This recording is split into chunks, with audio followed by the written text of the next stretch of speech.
Okay, welcome to all. આજનો આપણો topic છે ECG. What I have return over here, ECG. Okay, that is electrocardiogram. I think બધાને ખબર હશે આના વિશે. સો આપણે એક કેસ સ્ટડી લઈએ, એક નોર્મલ કેસ સ્ટડી. લેટ સે કે એક ઓલ્ડ એજ પર્સન છે, રાઈટ? એન્ડ એ પર્સનને છાતીમાં એકદમ એક્સ્ટ્રીમ દુખાવો નીકળ્યો છે, રાઈટ? સ્વેટિંગ થાય છે, પરસેવો થાય છે, ડીઝીનેસ, ચક્કર આવે છે, અને અચાનક એ માણસ બેસી ગયું વિથ ધીસ પર્ટિક્યુલર એક્ટિવિટી. તો આપણે શું કરશું? ઇમિડિયેટલી આપણે લઈને જશું એને ડોક્ટરના પાસે, up to cardiologist, right? Doctor શું કહેશે? ફર્સ્ટ ઓફ ઓલ કે you should go for ECG. Now what is ECG? ECG means, as I told, electrocardiogram, right? Electrocardiogram. So ECG શું છે, કઈ રીતના એક્ટિવિટી કરશે, and why this particular topic has given in your NEET syllabus, એ આપણે આજે સમજવાના છે. ઓકે, સો એ જ્યારે આપણે પેશન્ટને લઈ ડૉક્ટર પાસે જઈશું તો ડૉક્ટર કહેશે that you should go for ECG. And immediately શું થશે કે પર્સનના બે આર્મ્સ પર, બે હાથો પર, બે પગના ઉપર, પગના તળિયે, એન્ડ ધીસ પર્ટિક્યુલર ચેસ્ટ એરિયામાં અલગ અલગ ડિફરન્ટ વાયર્સ, મતલબ કે ઇલેક્ટ્રોડ્સ અટેચ કરવામાં આવશે with particular jelly like substance. Okay, and એક મશીન હશે, એક ડિવાઇસ હશે, એને રન કરવામાં આવશે. જેવું મશીનને રન કરશે ત્યાંથી એક પર્ટિક્યુલર પેપર જનરેટ થશે with particular graphical representation. Okay, now that is what we have type of or mechanism of ECG. તો આપણે થોડા ડિટેલમાં સમજવાનો ટ્રાય કરીએ. પહેલા સમજીએ કે ECG શું છે, મતલબ કે ઇલેક્ટ્રોકાર્ડિયોગ્રામ શું છે. Okay, electrocardiogram is a type of technique જેના માટે શું કરીએ છીએ, you know very well, right? Human હાર્ટના કેટલા ચેમ્બર હોય છે? 4 chamber. Okay, 2 atrium and 2 ventricles, right, left, right, left. I think તમને આ બધું આઈડિયા છે, તમને ખબર છે, રાઈટ? એન્ડ હ્યુમનમાં, મતલબ કે હ્યુમન હાર્ટમાં એક પર્ટિક્યુલર જંક્શન પર એક નોડ હોય છે જેનું નામ છે SA નોડ. જેને આપણે પેસમેકર પણ કહીએ છીએ. Why pacemaker? Because SA node જે રાઈટ એટ્રિયમમાં સિચ્યુએટેડ છે, એના પાસે એટલી એબિલિટી છે કે એ ઇમ્પલ્સિસને જનરેટ કરી શકે. ઓકે, ઇલેક્ટ્રિકલ ઇમ્પલ્સિસને જનરેટ કરી શકે, and because of this electrical impulses heart આપણું બીટ કરશે. ઓકે, કોન્ટ્રેક્શન, રિલેક્સેશન જે હાર્ટ કરશે, that is because of this electrical impulses. I think that you know that, right? So let's say કે these are the heart muscles. તો હાર્ટના જે muscles છે, એ હાર્ટના મસલ્સની જે પણ ઇલેક્ટ્રિકલ એક્ટિવિટી છે, એ ઇલેક્ટ્રિકલ એક્ટિવિટી, હાર્ટના મસલ્સની electrical activity because of this pacemaker SA node જે જનરેટ થશે, રાઈટ? એ ઇલેક્ટ્રિકલ એક્ટિવિટી ધીરે ધીરે ઉપર આવતા આપણા સ્કિન સુધી આવશે. ઓકે, આપણા સ્કિન સુધી આવશે, એન્ડ એ જ ઇલેક્ટ્રિકલ એક્ટિવિટીને આપણે શું કરશું? વી are going two record that particular electrical activity of heart in particular graph on the paper. Okay, so હાર્ટના મસલ્સની જે પણ ઇલેક્ટ્રિકલ એક્ટિવિટી છે જે સ્કિન સુધી આવશે એને આપણે રેકોર્ડ કરશું with particular wires or electrodes, okay, in particular graphical representation on the paper. એ એક્ટિવિટી ઓર એ મેકેનિઝમને, સોરી, એ ટેકનિકને આપણે કહીએ છીએ ઇલેક્ટ્રોકાર્ડિયોગ્રામ. ઓકે, એન્ડ જે મશીન યુઝ કરવામાં આવે છે, યુ નો મશીન, મેં તમને કીધું મશીન એક યુઝ કરવામાં આવશે with particular device. Okay, so instrument બોલો, મશીન બોલો, ડિવાઇસ બોલો, કંઈ પણ ચાલશે, જેનામાંથી એક ગ્રાફ જનરેટ થશે, લાઈક ધીસ. એ પેપર જનરેટ થશે, ગ્રાફ નીકળશે, તો એ મશીનને કહેવામાં આવે છે ઇલેક્ટ્રોકાર્ડિયોગ્રાફ. એન્ડ ધેટ ઓફ જે પેપર જનરેટ થશે વિથ ધેટ પર્ટિક્યુલર ગ્રાફ, એને આપણે કહીશું ECG, મતલબ electrocardiogram. Okay, so do not get confuse in this કે ઇલેક્ટ્રોકાર્ડિયોગ્રાફ મીન્સ એ મશીન, એ ઇન્સ્ટ્રુમેન્ટ છે જે યુઝ કરવામાં આવે છે, એન્ડ ઇલેક્ટ્રોકાર્ડિયોગ્રામ જે મેં લખ્યું છે that is for that particular paper જેનામાં ગ્રાફિકલ રિપ્રેઝન્ટેશન હશે, રાઈટ? તમે ડિફરન્ટ બુક્સમાં, મૂવીમાં, શોર્ટ્સમાં, વિડીયોઝમાં ડેફિનેટલી જોયું હશે કે એક પર્ટિક્યુલર ફોર્મેટ બને છે ECG નું, રાઈટ? હવે ફોર્મેટ શું છે એ પણ આપણે સમજવાના છે ડિટેલમાં. We are going to study in detail, right? So ઇલેક્ટ્રોકાર્ડિયોગ્રામની આઈ હોપ કે આપ તમને એક્ટિવિટી સમજાઈ ગઈ હશે. That because of SA node, AV node, bundle of His, Purkinje fibre, મતલબ કે કન્ડક્ટિંગ સિસ્ટમ ઓફ હાર્ટથી જે પણ ઇમ્પલ્સીસ આવશે જેના કારણે આપણું હાર્ટ, હ્યુમનનું હૃદય બીટ કરે છે. ઓકે, એ જ ઇલેક્ટ્રિકલ એક્ટિવિટીને આપણે શું કરશું, હાર્ટના મસલ્સની ઇલેક્ટ્રિકલ એક્ટિવિટીને આપણે રેકોર્ડ કરીશું. અને રેકોર્ડ કયા ફોર્મમાં કરશું? Graphical representation which can be generated by the electrocardiogram. Name of instrument, it's an instrument which generate electrocardiogram, જે પેપરમાં રિપ્રેઝન્ટેશન આવશે. હવે આપણે રિપ્રેઝન્ટેશન પર જમ્પ કરીએ. Okay, so let we have a look on the actual ECG. એક general એક normal ECG કઈ રીતના આવે છે એન્ડ કયા કારણે આવે છે આપણે સમજવાનો ટ્રાય કરીએ. ઓકે, જસ્ટ અ મિનિટ, હું એક ECG ડ્રો કરી લઉં છું નોર્મલ. સો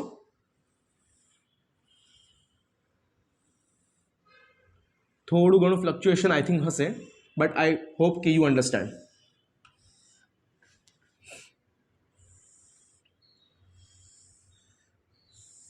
થોડું મેં એન્લાર્જ કરીને બતાવ્યું છે તાકે તમને મતલબ ખબર પડે, લાઈક સમજ પડે તમને. ઓકે, સો ઇલેક્ટ્રોકાર્ડિયોગ્રામ જે નોર્મલ ECG છે એ કઈ આ એક પર્ટિક્યુલર પેટર્નમાં આવે છે. Okay, this is dome shape, properly dome shape structure. થોડું તમને પ્રોબ્લેમ ના થાય એટલા માટે એને પાછું ડ્રો કરી લઉં છું પ્રોપર તરીકેથી. જસ્ટ અ મિનિટ, નહીં તો પછી ખબર નહીં પડશે, સમજ નહીં પડશે તો મજા નહીં આવશે. Okay, so okay, now it is correct from my side. Okay, now okay, તો ઇલેક્ટ્રોકાર્ડિયોગ્રામ જે છે એને ત્રણ અલગ અલગ વેવમાં આપણે કન્વર્ટ કરીએ છીએ. First will be P wave. Okay, this particular dome like structure જે તમને દેખાય છે એને આપણે P વેવ કહીશું. Then QRS complex, this is Q upper dome, that is R QRS. okay, this is QRS complex, આને આપણે કહીશું QRS complex. we'll go in detail definitely. and this is T wave, this will stand for T wave. okay, હવે પહેલા આપણે સમજી લઈએ છીએ કે આ જે ડિફરન્ટ વેવ્સ આવે છે, ત્રણ મેં તમને વેવ્સ કીધા, P wave, QRS complex wave and T wave. આ ત્રણેય વેવ આવવાનો કારણો શું છે આપણે પહેલા સમજી લઈએ. Okay, but before going to that તમને એક વસ્તુ ઓલરેડી ખબર છે, કાર્ડિયક સાયકલ, રાઈટ? તો કાર્ડિયક સાયકલ જે હોય છે, one cardiac cycle, if I write over here that you know very well, one cardiac cycle, એક કાર્ડિયક સાયકલનો ટાઈમિંગ શું હોય છે? It will take around 0.8 second to get complete. બરાબર છે? એ તમને ખબર છે? It will take around 0.8 second to get complete.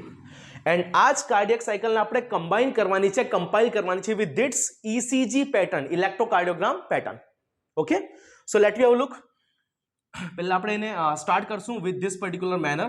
So P wave start થશે from 0 second. If I consider the P wave, it will start from 0 second. Okay, this readings will be in seconds. આ seconds પર reading આવશે. Okay, so this is 0. QRS complex, okay, QRS complex will be start at particular time and that time is 0.2 second. That of T wave will start at particular time limit and that time limit is 0.4 second. Okay, completion of that T wave will be happens at the આ તમને જોવા મળશે 0.6 સેકન્ડમાં. and after that થોડા તમે આગળ વધશો somewhat, so it will take around 0.8 second. મતલબ એક ટોટલ કાર્ડિયક સાયકલ આપણે અહીંયા કમ્પ્લીટ કરી ચૂક્યા છે, right? I hope you get understand. હું સેકન્ડ્સને લાઈક રફ કરું છું, આઈ હોપ કે તમને અન્ડરસ્ટેન્ડ થશે. These are the seconds. Okay, what I have return over here, these are the seconds, કારણ કે આપણે આ ECG પેટર્નને કમ્પાઇલ કરીએ છીએ with that of your cardiac cycle, જે તમને ઓલરેડી ખબર છે. Okay, so let's have a look. Okay, તો P વેવ શાના કારણે આવે છે? તમે બુક્સમાં વાંચશો, NCERTમાં વાંચશો, તમને ખબર પડશે કે P wave generate because of atrial depolarization. Atrial depolarization. Now atrial depolarization નો મીનિંગ એટલો છે, atrial contraction or atrial systole. You know very well, તમને ખબર છે રાઈટ, કાર્ડિયક સાયકલમાં કે એટ્રિયલ ડિપોલરાઇઝેશન મતલબ કે એટ્રિયલ સિસ્ટોલ જે થાય છે, બંને એટ્રિયા જ્યારે સાથે કોન્ટ્રેક્શન કરશે, okay, it will take around 0.1 second. It will take around how much time? It will take around અહીંયા લખી દઉં છું 0.1 સેકન્ડ, રાઈટ? એ તમને ઓલરેડી ખબર છે. તો એ એટ્રિયલ ડિપોલરાઇઝેશનમાં મીન્સ કે બંને એટ્રિયા જ્યારે સાથે કમ્બાઇન થશે, કોન્ટ્રેક્ટ થશે, સિસ્ટોલિક કરશે એક્ટિવિટી, ત્યારે અહીંયા પી વેવ જનરેટ થશે because of atrial depolarization of atrial systole. Clear? Then we switch to QRS complex. Okay, so QRS complex હું થોડું આ રીતના બતાવી દઉં છું એન્ડ નીચે લખું છું એને QRS complex. આ QRS complex ક્યારે આવશે, एक्चुअल प्रोडक्शन ક્યારે થશે, मतलब QRS complex નો જે ગ્રાફ બને છે એ શાના કારણે બનશે? So we'll go with that. આ બનશે because of ventricular depolarization. Means એનો મીનિંગ શું થઈ ગયો? Once again ventricular systole, ventricular contraction. જ્યારે બંને વેન્ટ્રિકલ્સ, હ્યુમન હાર્ટના બંને વેન્ટ્રિકલ જ્યારે સાથે કોન્ટ્રેક્શન કરશે, સિસ્ટોલ કરશે, ત્યારે શું થશે? Ventricular depolarization, and because of that QRS complex અહીંયા જનરેટ થશે. એન્ડ આપણે જાણીએ છીએ, આપણને ખબર છે કે વેન્ટ્રિક્યુલર ડીપોલરાઇઝેશન और વેન્ટ્રિક્યુલર સિસ્ટોલને કેટલો ટાઈમ લાગે છે? It will take around 0.3 seconds to get complete. Okay, 0.1 second, 0.3 second. And T wave, let me go with T wave. तो T wave નો જે ટાઈમિંગ છે, મતલબ T wave પહેલા જનરેટ કેમ થશે પહેલા આપણે જાણી લઈએ. Okay, so this will be happens because of ventricular, we'll just go with V, હું ખાલી V લખું છું, but that is ventricular repolarization. Ventricular repolarization, આનો મીનિંગ શું થાય છે? વેન્ટ્રિક્યુલર સિસ્ટોલ, મતલબ કે બંને વેન્ટ્રિકલ જ્યારે રિલેક્સ સ્ટેજમાં હશે. એકચ્યુઅલી જ્યારે આપણે ભણીએ છીએ ને કાર્ડિયક સાયકલ, તો તમને ખબર હશે કે ventricular repolarization of ventricular diastole is not, but that is actually a joint diastole. જ્યારે ચારે ચેમ્બર, હ્યુમન હાર્ટના ચારે ચેમ્બર રિલેક્સ કન્ડિશનમાં હશે, that will be your ventricular repolarization or ventricular diastole. Okay, and it will take around 0.4 seconds. હવે count કરી લઈએ ફટાફટ. Okay, 0.1 second, 0.3 second, કેટલા થઈ ગયા? 0.4 સેકન્ડ, એન્ડ 0.4 સેકન્ડ ટોટલ કેટલા થઈ ગયા? 0.8 second. So this is 0.8 second cardiac cycle, જેને આપણે રિલેટ કરી છે with human ECG. So this is what you have type of normal human activity or normal ECG, right? આ રીતના એક પેટર્ન આપણને મળે છે.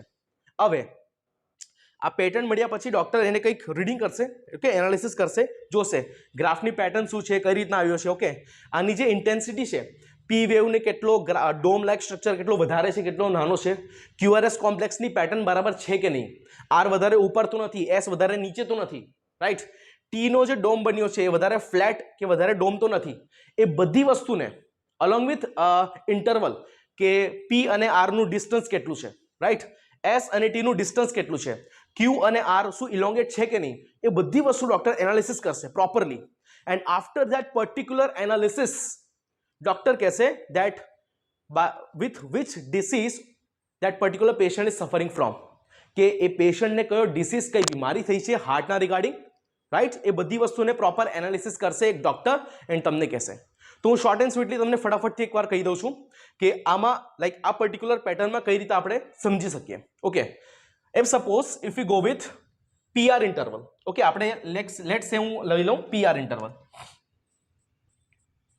So this is PR interval. Okay, હું અહીંયા લખી દઉં છું PR interval. Okay, મતલબ કે P અને R જ્યારે ફોર્મ થશે એ તમને ખબર છે કઈ રીતે થશે? P અને R નું જે ડિસ્ટન્સ છે, ઇન્ટરવલ છે, it is normally of 0.18 seconds. કેટલું હશે? 0.18 સેકન્ડનું હશે, રાઈટ?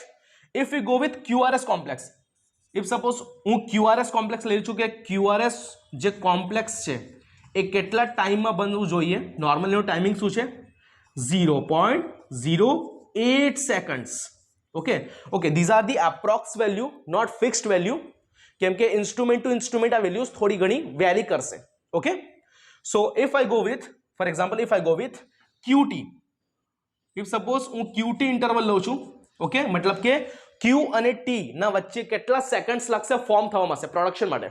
તો QT ઇન્ટરવલ નો ડિસ્ટન્સ વધારે છે, સો QT interval will take around 0.40 seconds to get generate. 0.40 second લાગશે ને જનરેટ થવા માટે. If I go with ST, let's say if I go with ST elongation, okay, ST નું ડિસ્ટન્સ એટલે S અને T કેટલા ટાઈમમાં જનરેટ થશે, ઓકે, જો તમને આઈ થિંક તમને આઈડિયા છે વેરી વેલ કે QRS કોમ્પ્લેક્સ ક્યારે આવશે? જ્યારે વેન્ટ્રિક્યુલર ડીપોલરાઇઝેશન થશે. તો at the end of ventricular depolarization એટલે વેન્ટ્રિકલનો કોન્ટ્રેક્શનના એન્ડમાં, બરાબર, એન્ડ વેન્ટ્રિક્યુલર રિલેક્સેશન ના સ્ટાર્ટિંગમાં જે ડિસ્ટન્સ છે that is S and T interval, અને એસ એન્ડ ટી ઇન્ટરવલનું ટાઈમિંગ કેટલો લાગશે એ આપણે જોઈ લઈએ હવે. સો ST interval, if we go with ST interval, તો it will take around 0.32 seconds.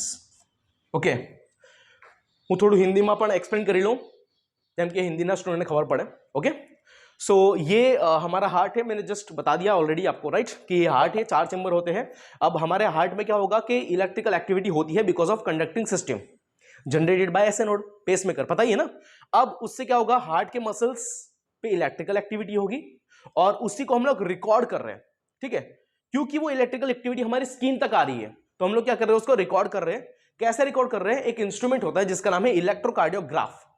Okay, जब उसको रन करेंगे हम तो उसमें से ग्राफ निकलेगा, एक पेपर निकलेगा और उसमें ग्राफिकल रिप्रेजेंटेशन होगा कुछ इस तरीके से. ओके, और ये पर्टिकुलर पैटर्न जो है ग्राफ का वो क्या बताएगा? वो बतलाएगा कि आपका हार्ट कितना हेल्दी है या कितना अनहेल्दी है, या फिर आप पर्टिकुलर पेशेंट कौन से डिसीज से सफर कर रहा है. ओके, तो जैसे हमने पढ़ा कि P आता है बिकॉज ऑफ एट्रियल डिपोलराइजेशन, मतलब कि जब दोनों एट्रिया साथ में कॉन्ट्रैक्शन करेंगे 0.1 सेकंड के लिए तब होगा P वेव. QRS कॉम्प्लेक्स होगा कब होगा?